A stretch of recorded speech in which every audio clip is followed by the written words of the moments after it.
प्रश्न देखते हैं।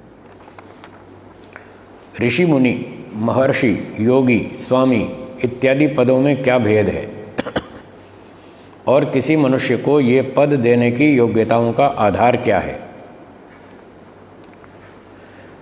निरुक्त शास्त्र में लिखा है, ऋषयः मंत्र द्रष्टारः। ऋषि उसे कहते हैं जो समाधि में परमात्मा से मंत्रों को पढ़ते हैं।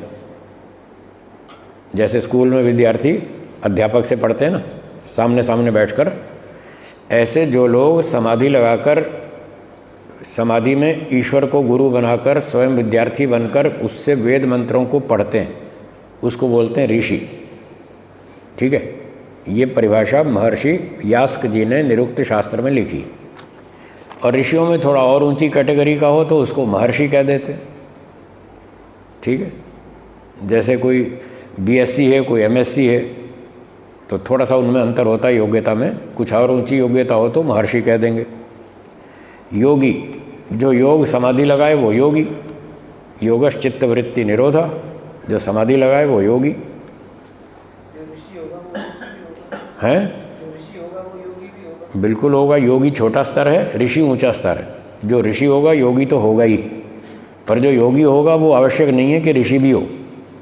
योगी तो हो गया, समाधि तो लगा ली, पर ईश्वर से वेद मंत्रों को पढ़ने की योग्यता क्षमता नहीं है, तो उसको फिर हम ऋषि नहीं कहेंगे, योगी तो कहेंगे। और स्वामी, स्वामी सन्यासी को बोलते हैं। स्वामी का अर्थ होता है मालिक, स्वामी और सेवक। ठीक है ना। तो जैसे सेठ लोग होते हैं, वो कई नौकर रखते हैं अपने काम करने के लिए, तो वो स्वामी और सेवक कहलाते हैं। एक सेठ है, एक नौकर है। तो स्वामी का अर्थ है मालिक।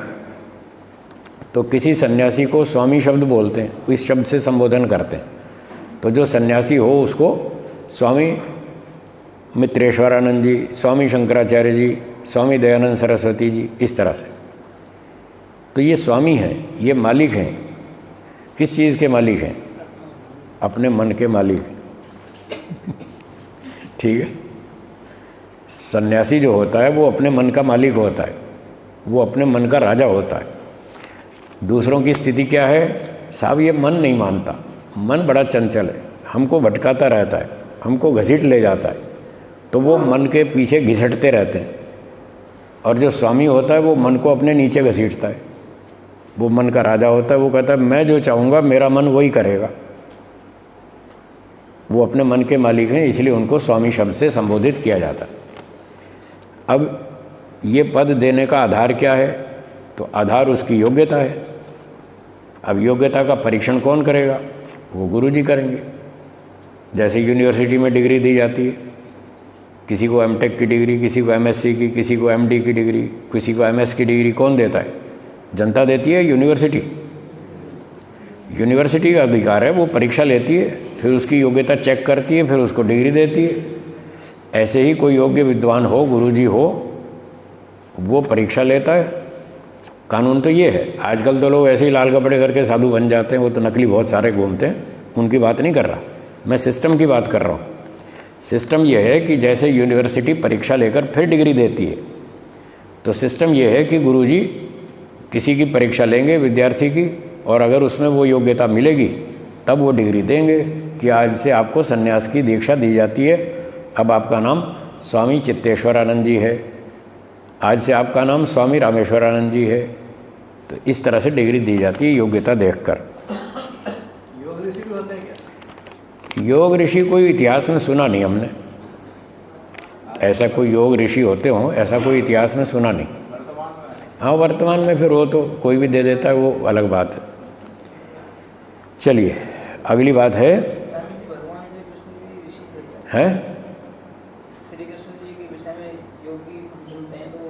श्री कृष्ण जी नहीं, वो ना योगी थे ना ऋषि थे, उनको बढ़ा चढ़ा के लोगों ने ऐसे ही बोल दिया। ऐसा बहुत सारे लोग नारा लगाते हैं ना, आर्य समाज में नारे लगाते हैं, योगेश्वर श्री कृष्ण महाराज की जय, योगेश्वर बोलते हैं या योगी राज बोलते हैं, ऐसा बोलते हैं। मेरी दृष्टि में वो ठीक नहीं है। क्यों ठीक नहीं है? योगेश्वर अथवा योगी राज तो समाधि प्राप्त तो होना चाहिए ना। क्यों जी? योग का अर्थ क्या है? समाधि। आपको यहाँ पढ़ाया होगा योग दर्शन, थोड़ा बहुत पढ़ा है या नहीं? योगश चित्त वृत्ति निरोधा, ये तो पढ़ लिया ना आपने। योग का अर्थ क्या है? चित्त वृत्ति निरोध करना। और योगा समाधि, व्यास भाष्य में लिखा ही है। तो जो योगी हो अथवा योगी राज हो तो समाधि तो प्राप्त होनी चाहिए ना। और समाधि किसको प्राप्त होती है? जिसको वैराग्य हो। और वैराग्य किसको होता है? जो ब्राह्मण हो। ब्राह्मण कौन होता है? जो वेदों का विद्वान हो। तो वेदों का विद्वान हो, फिर उसका काम पढ़ने पढ़ाने का हो, वो ब्राह्मण होता है। ब्राह्मण लोग तलवार नहीं चलाते, सुदर्शन चक्र नहीं चलाते, वो हथियार चलाना क्षत्रिय का काम। पढ़ना पढ़ाना, यज्ञ करना कराना, दान देना और लेना, ये 6 कर्म ब्राह्मण के महर्षि मनु जी ने लिखे। ठीक है ना? बारी बारी से बोलिए, आप क्या कह रहे हैं? हाँ, वो योगी राज वाली मैं लोगों को थोड़ा स्पष्ट कर दूँ ना, उनको भी समझ में आ जाएगा। मैं इतना कह के छोड़ दूंगा तो इनके शंका रहेगी, साहब ये श्री कृष्ण जी योगी राज क्यों नहीं थे? उनको पूरा स्पष्ट करना पड़ेगा ना, तो मैं स्पष्टीकरण कर रहा हूँ। तलवार चलाना, हथियार चलाना किसका काम है? ब्राह्मण का या क्षत्रिय का? श्री कृष्ण जी युद्ध लड़ते थे या नहीं? वो राजा थे या नहीं? वो क्षत्रिय थे या ब्राह्मण थे? क्षत्रिय थे। तो जो वो क्षत्रिय थे तो उनको पूर्ण वैराग्य नहीं था। जब क्षत्रिय को वैराग्य हो जाए तो फिर वो ब्राह्मण कहलाएगा, फिर क्षत्रिय नहीं रहेगा और न क्षत्रिय वाले काम करेगा। फिर वो जैसे राजा जनक को वैराग्य हो गया, उन्होंने राजगद्दी छोड़ दी और चल दिए संन्यास लेकर के। तो श्री कृष्ण जी क्षत्रिय थे, राजा थे, विद्वान थे, वेदों के बुद्धिमान थे। राजा क्षत्रिय भी बड़े वेदों के विद्वान होते हैं, 4-4 वेदों के विद्वान भी होते हैं राजा लोग। वो कोई अनाड़ी नहीं होते, उनको ऐसे कोई अधिकार नहीं दिया जाता शासन करने का, बहुत ऊंचे विद्वान होते हैं वो। तो श्री कृष्ण जी में ये सारी योग्यताएं तो थी, पर वो ब्राह्मण कोटि पर नहीं पहुंच पाए। फिर उनको पूर्ण वैराग्य नहीं हुआ, फिर उनको समाधि प्राप्त नहीं हुई, फिर वो संन्यास नहीं ले पाए। अब इसके बिना योगी कैसे बने? तो योगी में तो कम से कम इतनी क्वालिफिकेशन होनी चाहिए, इतनी योग्यता होनी चाहिए, तब उसको योगी अथवा योगीराज या योगेश्वर कहना चाहिए। मेरी बात समझ में आई आपको? हैं जी? हाँ या ना, कुछ तो बोलिए। आई ना समझ में? तो श्री कृष्ण जी योगीराज थे या नहीं थे? नहीं थे, बस ठीक है। अगला प्रश्न लिखा है, मुख्य प्राण 5 हैं, प्राण, अपान, समान, उदान और व्यान। हम यज्ञ में आहुति देते समय 3 प्राण के नाम से आहुति देते हैं, 2 प्राण छूट जाते हैं। हम 3 प्राण के नाम से आहुति क्यों देते हैं और 2 प्राण को क्यों छोड़ देते हैं? तो जो यज्ञ कराते हैं उनसे पूछ लीजिएगा। यहाँ कोई यज्ञ कराते हैं? क्यों योगेश जी, आप कराते हैं? आप यज्ञ कराते हैं ना यहाँ? हाँ, तो फिर आप इस प्रश्न का उत्तर आप दे देना। मेरा विषय नहीं है यज्ञ का, जो है मेरा विषय नहीं है। मेरा विषय है दर्शन और अध्यात्म का। तो मुझसे दर्शन की बात पूछें वो मैं बता दूंगा, अध्यात्म की पूछें वो बता दूंगा। तो जो मेरे विषय से बाहर है उस पर मैंने ज़्यादा मेहनत नहीं की। अब मैं उल्टा सीधा बोलूँ उससे कोई फ़ायदा नहीं है ना, इसलिए मैंने कल आपको बोला था उल्टा सीधा नहीं बोलूँगा। बोलूँगा तो पक्की बात बोलूँगा, प्रामाणिक बोलूँगा। तो जिसका जो विषय हो ये बात उनसे पूछ लीजिएगा। अगला प्रश्न है, जो लोग अशुभ कर्म करते हैं परमात्मा उन्हें पशु पक्षी कीट पतंग वृक्ष वनस्पति आदि बनाकर दंड देता है, पर क्या उपरोक्त सभी को वृक्षादि को पता है कि मुझे दंड मिला हुआ है? अन्यथा वो दंड कैसे हुआ? शेर जो जंगल का राजा कहलाता है, सब जीवों को मार कर खा जाता है, क्या वह भी दुखी है? अन्य प्राणी शेर से दुखी होते होंगे, वह तो उन्हें मारकर खाकर आनंद मनाता है। बहुत अच्छे प्रश्न है। तो पहला प्रश्न आपका ये है कि जो वृक्ष आदि हैं क्या उनको पता है कि हमें दंड मिला हुआ है? वृक्षों की स्थिति थोड़ी अलग है, उनको ज़्यादा पता नहीं होगा क्योंकि वृक्षों की बाह्य अनुभूतियाँ नहीं होती। हम और आप तो बाहर की बातें देखते हैं, सुनते हैं और एक्शन रिएक्शन करते हैं। कुत्ता भी है, कुत्ते को आप डंडा मारो तो चिल्लाएगा, भाग जाएगा। और वृक्ष को डंडा मारो तो चिल्लाता भी नहीं, भागता भी नहीं, भाग सकता भी नहीं। उसको तो दंड ही ऐसा दिया हुआ है, तुम खड़े रहो, सारा जीवन यहीं खड़े रहो, हिलना चलना भी नहीं। तो उसकी स्थिति थोड़ी अलग है, लेकिन वो अंदर अंदर तो दुखी होता है। अब जितने भी प्राणी हैं, गाय घोड़ा कुत्ता आदि, पशु आदि, पक्षी आदि, ये सब जानते हैं, इतना ये सब जानते हैं कि मनुष्य हमसे ऊपर है, हम इससे नीचे हैं।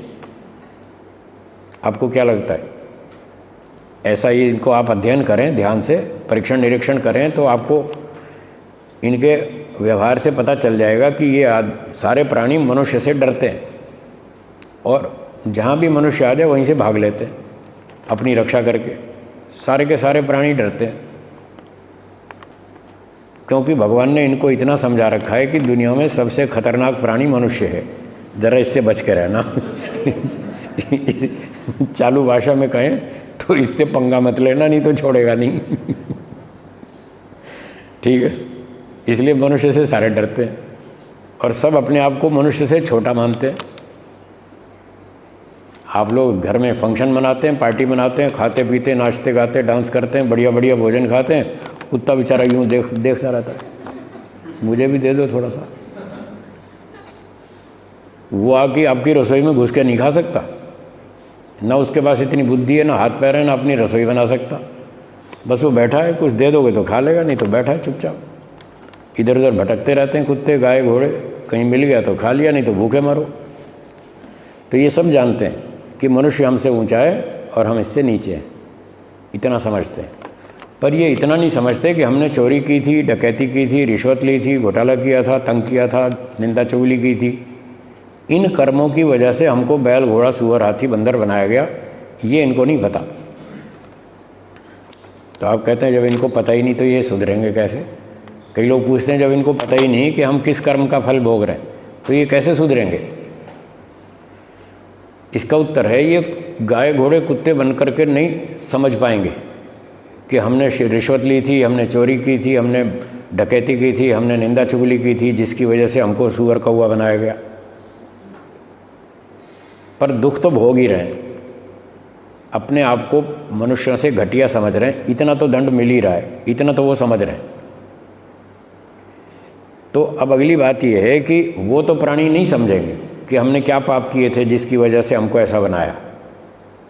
इन प्राणियों को देखकर आप और हम मनुष्य तो समझ सकते हैं ना कि इन्होंने कुछ ज़रूर घोटाले किए हैं जिसका दंड ये भोग रहे हैं। आप और हम तो समझ सकते हैं या नहीं? समझ सकते हैं ना। जैसे जेल में बैठे कैदियों को देखकर हम समझ जाते हैं इन्होंने कुछ गड़बड़ की है, इसलिए इनको जेल में डाल दिया। तो ये साबरमती जेल ये मनुष्यों की बनाई हुई है, तिहाड़ जेल मनुष्यों की बनाई हुई है, और ये गाय घोड़े पशु पक्षी ये ईश्वर की बनाई जेल है, वो भी जेल में बैठे। तो जैसे तिहाड़ जेल के कैदियों को हम देखकर समझ जाते हैं इन्होंने गड़बड़ की है, तो ईश्वर की बनाई जेल में जो ये प्राणी हैं इनको देखकर हम नहीं समझ सकते कि इन्होंने कोई गड़बड़ की होगी। समझ सकते हैं या नहीं? समझ सकते हैं ना। तो हम लोग तो इनको देखकर समझ जाएंगे कि यदि हम भी घोटाले करेंगे तो भगवान हमको भी ऐसे बनाएगा, तो हमारी समझ में आ गया। अब ये लोग जब अपना दंड पूरा कर लेंगे, इनका सज़ा पूरी हो जाएगी, ये लौट के फिर वापस मनुष्य बनेंगे, हाँ या ना? बनेंगे ना।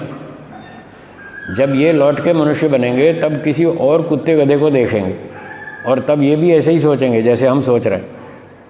तब इनको भी समझ में आ जाएगी कि हमें घोटाला नहीं करना है, वरना भगवान हमको भी ऐसे ही बनाएगा। देखो आवाज़ आ रही है। ऐसा बनाएगा। आ रही है ना आवाज़? तो इनको देख के हम सुधर जाएंगे और ये जब मनुष्य बनेंगे तब ये और किसी को देख के वो भी सुधर जाएंगे, ऐसे सुधरेंगे। हाँ जी बोलिए। योग दर्शन के प्रथम पाद में प्रकृति नामक योगी और विदेह नामक योगी की चर्चा है, तो थोड़ा उसको। हाँ बताता हूँ, इसको पूरा कर लूँ फिर बताता हूँ। शेर जंगल का राजा है, सबको मार के खाता है, क्या वो भी दुखी है? हाँ जी बिल्कुल दुखी है। ठंड में तो वो भी मरता है, बरसात में भी पिटता रहता है वर्षा से, ठंडी गर्मी वर्षा में बहुत दुखी होता है। और खाने की कोई गारंटी थोड़ी है, कभी हाथ में आ गया शिकार तो खा लिया, नहीं तो फिर भूखे मरो। तो इस प्रकार से दुखी तो वो भी है। हाँ ये ठीक है, उसके पास थोड़ा ताकत ज़्यादा है और वो डराता है, घुर्राता है ज़ोर से, तो दूसरे प्राणी बेचारे कमज़ोर हैं, दुर्बल हैं, वो डर जाते हैं, ये मार के खा जाता है। फिर भी उसको हमेशा सारी सुविधाएं तो नहीं मिलती, और मनुष्य से तो शेर भी डरता है। ठीक है ना? ज्यादातर तो मनुष्य, हाँ जी। अधिकतर तो मनुष्य ही डरते हैं किससे? शेर से। वो शेर से इसलिए डरते हैं कि उसके इलाके में जाएंगे तो वो छोड़ेगा नहीं। आप जंगल में जाएंगे तो अपने साधन सुरक्षा लेकर जाओ, फिर क्या डर है? कई सारे लोग जाते हैं बंदूक लेके जाते हैं और बंद गाड़ी लेके जाते हैं, वो नहीं डरते। और जो बिना सुरक्षा के जाएगा तो वो डरेगा, क्योंकि वो भी ताकतवर है, वो भी हमला कर सकता है, इसलिए कुछ लोग डरते भी हैं। चलिए, अगली बात ये थी कि अन्य प्राणी शेर से दुखी होकर खाते हैं। चलो, ये हो गया। गाय एक परोपकारी जीव है, क्या वह भी सुख दुख का अनुभव करती है? परोपकार करना तो अच्छा कार्य है, और गाय की परोपकार कर सुख की अनुभूति का गर्व होता होगा। तो गाय भी एक प्राणी है, परोपकारी तो वो इस समय है, इस समय परोपकार कर रही है गाय, दूध दे रही है और गोबर दे रही है, गोमूत्र आदि, उसके सब चीज़ें काम आ जाती हैं। ये तो अब की बात है ना, पहले तो उसने घोटाला किया ना, हाँ या ना? पहले तो घोटाला किया, तभी तो गाय बनाया। अगर घोटाला नहीं किया होता तो उसको इंसान बनाते। मनुष्य और गाय की तुलना करें तो कौन ज़्यादा मज़े में? मनुष्य मज़े में, ज़्यादा लाभ में, ज़्यादा सुविधाएं, उसके बाद ज़्यादा सुख शांति है।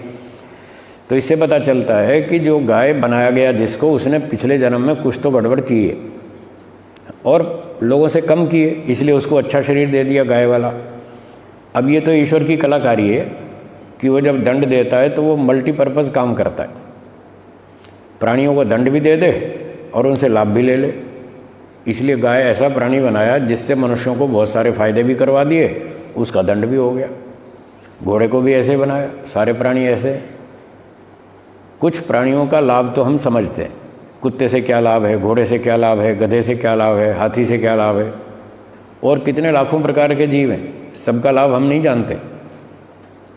कोई बात नहीं, फिर भी भगवान ने कुछ तो सोच समझ के ही बनाया होगा, कुछ ना कुछ तो लाभ होता ही है, हम नहीं समझते, वो अलग बात है। तो इस प्रकार से ईश्वर ने जो गाय बनाई उसके कर्मों का दंड दे दिया और हमें फ़ायदा हो गया।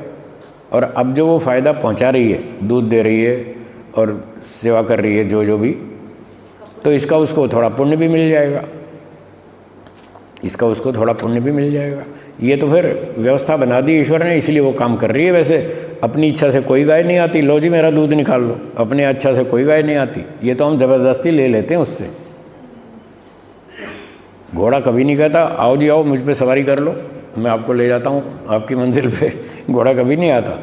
ये तो हम उस पर सवारी कर लेते हैं, तो वो बेचारा मजबूर है, वो कहता ठीक है भाई बैठो, फिर हम उसको अंटर मारते हैं, वो चल देता है। तो ये अलग बात है, हम उससे लाभ ले लेते हैं। तो जो परोपकार है वो अच्छा काम है, और गाय जो परोपकार करती है उसका वो गर्व इस समय अनुभव नहीं करती होगी, इतनी उसमें बुद्धि नहीं है। हम तो करते हैं, हम मनुष्य हैं, हमारे पास बुद्धि बहुत ज़्यादा है। गाय घोड़े से तो कम से कम 1000 गुनी होगी, शायद इससे भी ज़्यादा हो। तो हमारे पास बहुत अधिक बुद्धि है, इसलिए हम ये सारी बातें समझते हैं कि हमने अच्छा काम किया, ये बुरा काम किया, तो अच्छा करके हमें उत्साह मिलता है और समाज से भी प्रोत्साहन मिलता है, ईश्वर का भी आशीर्वाद मिलता है, बड़ों का आशीर्वाद मिलता है। तो हम तो इस बात को समझते हैं, और गलत करते हैं तो दुखी भी होते हैं। पर इतने प्राणी इतना नहीं समझते। संसार का सर्वश्रेष्ठ कर्म यज्ञ है या ईश्वर का ध्यान? बहुत अच्छा प्रश्न है। ये दोनों ही श्रेष्ठ कर्म हैं। अब आप कहेंगे दोनों एक साथ कैसे हो सकते हैं? एक ही हो सकता है श्रेष्ठ। इसका उत्तर ये है कि 2 क्षेत्र हैं अलग अलग कर्मों के। एक क्षेत्र है सांसारिक कर्मों का, कौन सा? सांसारिक। दूसरा है आध्यात्मिक। दूसरा कौन सा? सांसारिक कर्मों में यज्ञ सर्वोत्तम कर्म है।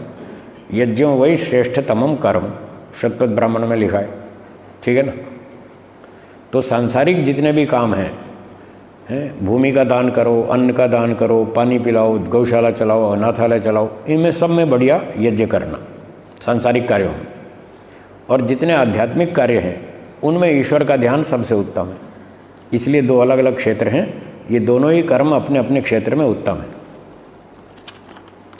अगला प्रश्न है, स्वामी जी नमस्ते, यदि कोई प्राणी अथवा जीवधारी का कोई अंग शरीर से पृथक हो जाए तो वह अंग निष्प्राण हो जाता है, परंतु बहुत से प्राणी के अंग में क्रिया मरने के पश्चात भी होती रहती है।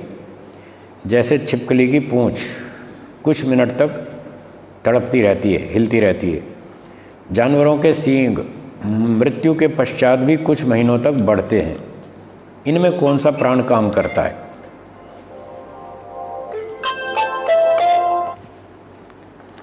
इनमें कौन सा प्राण काम करता है? तो ये जो छिपकली की पूँछ है वो हिलती रहती है, वो आत्मा के कारण नहीं हिलती, वो रक्त की गर्मी के कारण हिलती है। जब तक छिपकली की पूँछ में जो खून होता है वो थोड़ी देर गर्म रहता है। हमारे शरीर में गर्मी है ना, तो सारे शरीर में गर्मी है, छिपकली में भी होती है। जब उसकी पूँछ कट जाती है तो खून में जब तक गर्मी रहेगी तब तक वो फड़फड़ाती है, और जैसे ही धीरे धीरे खून ठंडा हो जाता है वो फड़फड़ाना बंद हो जाती है। तो खून की गर्मी की वजह से वो फड़फड़ाती है। ऐसे ही सब जगह पर।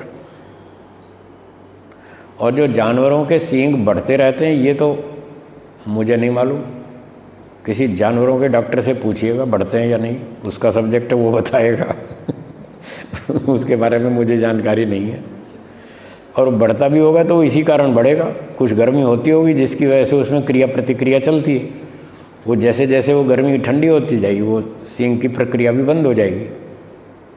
ठीक है, तो समय समाप्त होता है, शंकाएं भी पूरी हो गई, यहाँ विराम देंगे। एक बार ओम का उच्चारण करेंगे।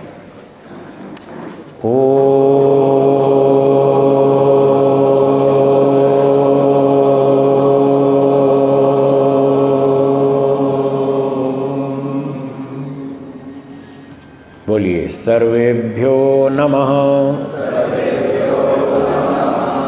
सबको सादर नमस्ते जी।